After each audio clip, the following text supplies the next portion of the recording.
আসসালামু আলাইকুম সম্মানিত ভিউয়ার্স, এই মুহূর্তে আমরা দাঁড়িয়ে আছি গৌরীনাথপুর মফিজ ভাই হোটেলের সামনে। তো যে জন্য এখানে দাঁড়ানো, আসলে আমরা প্রতিনিয়ত দেখি যে এখানে কয়েক হাজার পাখি সমাগম হয়। তো এই পাখিগুলো কেন আসে, কী জন্য এখানে সমাগম হয়, চলুন সরাসরি আমরা চলে যাই এই মানবিক কাজটি যিনি করেন তার কাছে।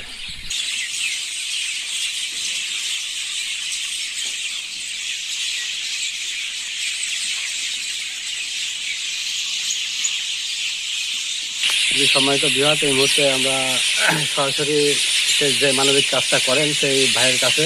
তো আসসালামু আলাইকুম ভাই। ওয়ালাইকুম আসসালাম রহমতুল্লাহ। কেমন আছেন? আছি আলহামদুলিল্লাহ। জি আলহামদুলিল্লাহ ভাই, আমিও ভালো আছি। তো যে কথাটা বলতে চাচ্ছি, এই ধরনের কাজ সচরাচর আসলে দেখা যায় না। তা কেন মনে হলো যে পাখি নিয়ে এইভাবে খাওয়াতে হবে?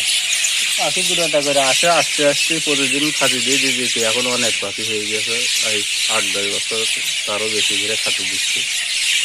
এখন যতক্ষণ আমরা খাতি না দিই ততক্ষণ এসে এই জায়গায় থাকে, ডাকাডাকি করে খাতি দেওয়ার পরে সব খেয়ে বাসায় চলে যায়।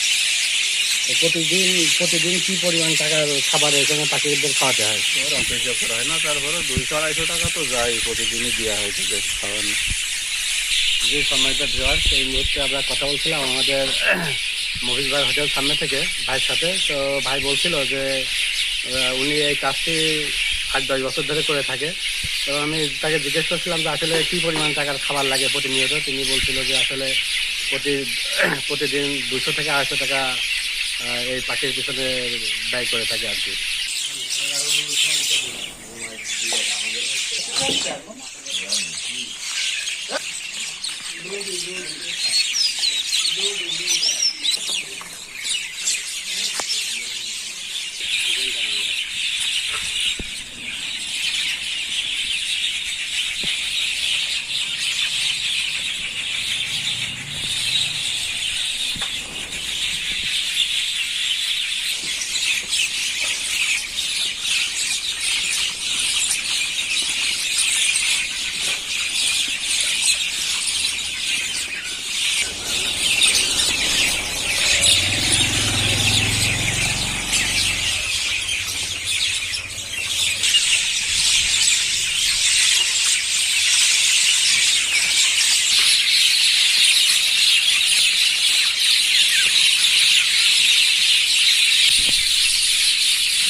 এই পাখিগুলো খেতে দেওয়া আসলে নিঃসন্দেহে একটি মানবিক কাজ। তো আমরা যারা আছি, আমাদের সুযোগ আছে এই ধরনের কাজে শরীক হওয়া, তো আমরা চেষ্টা করব এই কাজগুলো করে দেওয়ার জন্য। ধন্যবাদ সকলকে, সবাই ভালো থাকবেন, সুস্থ থাকবেন, আল্লাহ হাফেজ।